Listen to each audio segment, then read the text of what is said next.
Did you know that physics is about how things move and why things move? It was Isaac Newton who discovered the three laws of motions. He was a scientist who lived from 1642 to 1727. First law of motion, law of inertia. This law states that objects will remain at rest or in a uniform motion in a straight line unless acted upon by an external unbalanced force. To understand Newton's first law of motion, we must understand what is inertia.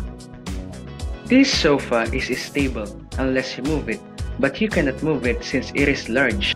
Now try to move this small box. You can move it since it is small.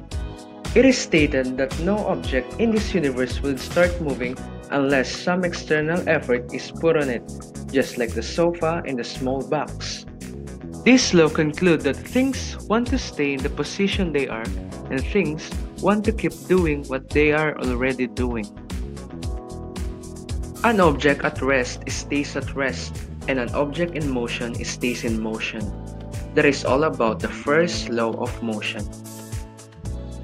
In Newton's second law of motion, it states that the product of mass and acceleration is equal to the force.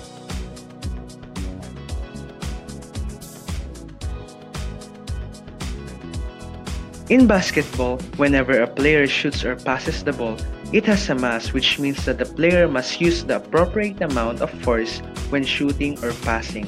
Suppose that a ball is being dropped. This law implies a rule to bear in mind, which is all objects, regardless of their mass, experience the same acceleration when in a state of a free fall.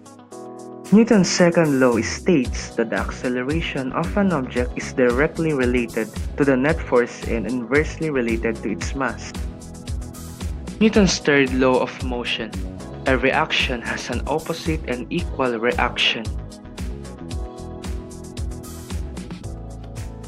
Newton's third law of motion formally stated that for every action, there is an equal and opposite reaction.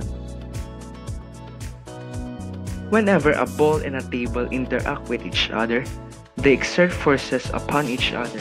This is the force on the object and the force on the table.